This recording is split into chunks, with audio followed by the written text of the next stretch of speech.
Asslema les amis, on va vous présenter les 2 semaines passées sur le sol tunisien, ainsi que la semaine de rédaction du rapport à Montpellier. Survolons ensemble toutes les étapes de cette école de terrain pour vous la faire vivre de l'intérieur. Vous êtes prêts? C'est parti!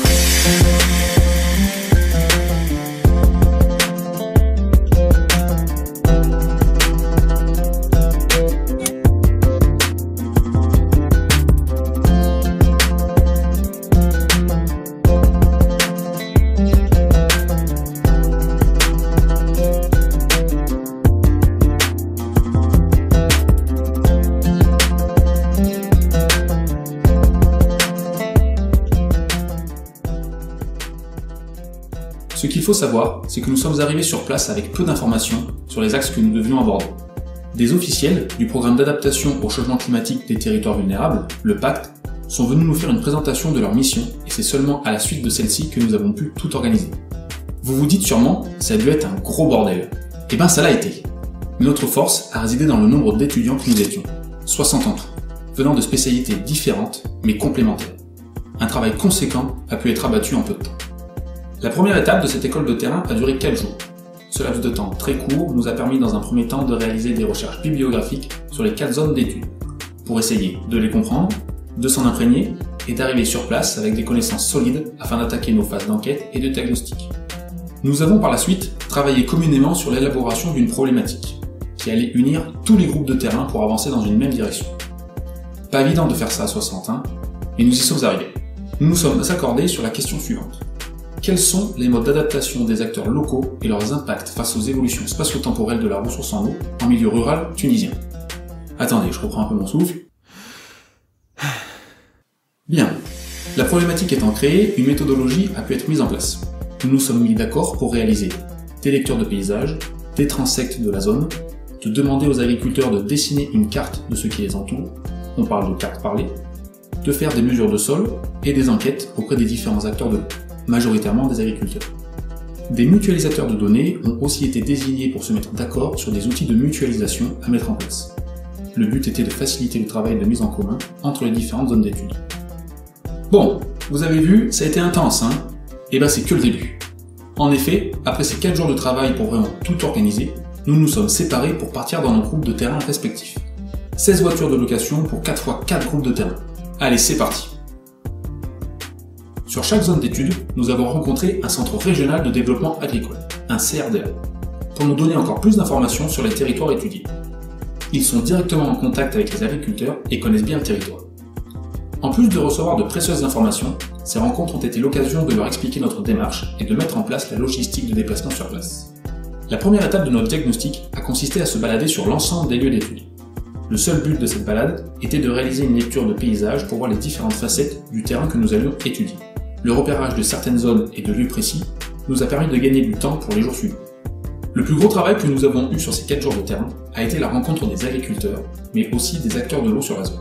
Car même si la grosse majorité des enquêtes ont été faites avec des agriculteurs, des cellules territoriales de valorisation, CTV, et des groupements de développement agricole, GDA, ont été entendus pour essayer d'avoir une vision complète des problématiques liées à la ressource en eau sur les territoires étudiés. En fonction des zones, nos entretiens se sont déroulés avec des pépiniéristes, des agriculteurs ayant une bonne situation, d'autres agriculteurs ayant des situations beaucoup moins bonnes, avec des revendications et des besoins bien différents, même si le point central reste un problème de ressources en eau. Ils ont pu nous exposer leurs problèmes et leurs craintes envers un avenir incertain concernant leur production, l'accès à l'eau pour leurs besoins domestiques et agricoles, par exemple pas de réseau d'eau potable ou des sources de mauvaise qualité.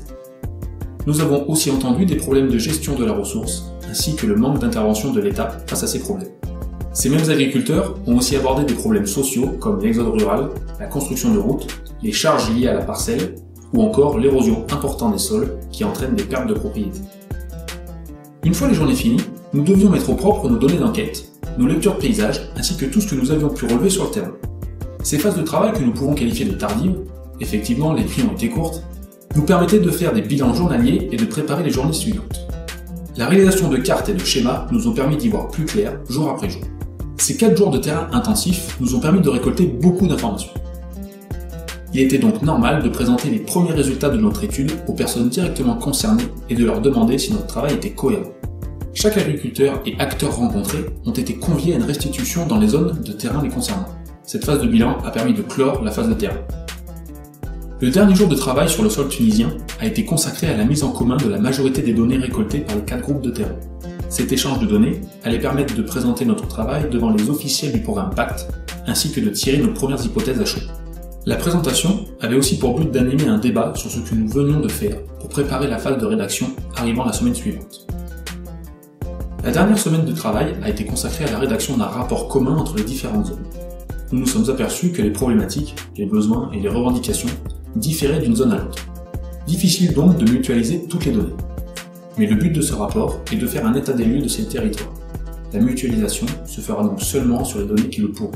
En plus de la rédaction du rapport et de la présentation orale de celui-ci, 2 autres rendus ont été validés ensemble. Nous avons dû créer un poster de présentation de l'école de terrain, à vocation pédagogique, ainsi qu'un film retraçant l'ensemble de nos aventures, celui-là même. Cette dernière phase a permis de prendre un recul sur les données acquises et de faire un bilan complet de cette école de terrain. Cette école de terrain en Tunisie aura été très rapide et très intense. L'interculturalité amène son lot de désaccords, car dans une même langue, le vocabulaire n'est pas le même pour tout le monde. Il faut donc savoir faire preuve de pédagogie et d'organisation. Mais l'interculturalité amène surtout une multitude de connaissances, de découvertes et d'apprentissage. Un apport de connaissances et de compétences important grâce à la diversité de formations participant à ce projet. D'autant plus que 5 nationalités ont été représentées dans les étudiants. L'autonomie était de rigueur durant ces 3 semaines d'études et nous a permis de nous confronter à la réalité de terrain et à la difficulté administrative. D'un point de vue relationnel et humain, cette école de terrain nous a ouvert les yeux sur le monde qui nous entoure. Une école comme celle que nous venons de vivre est une expérience unique et très formatrice, qui nous confronte à l'organisation des études pluridisciplinaires ainsi qu'aux enjeux de demain.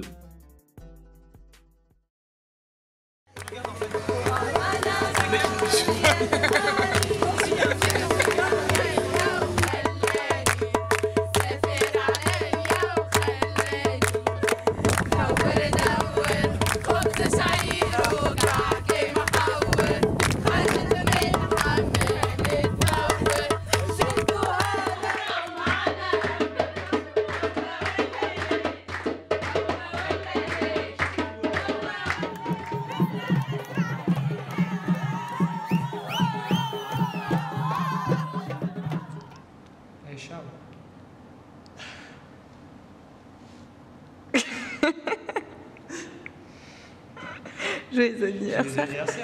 Je suis mort.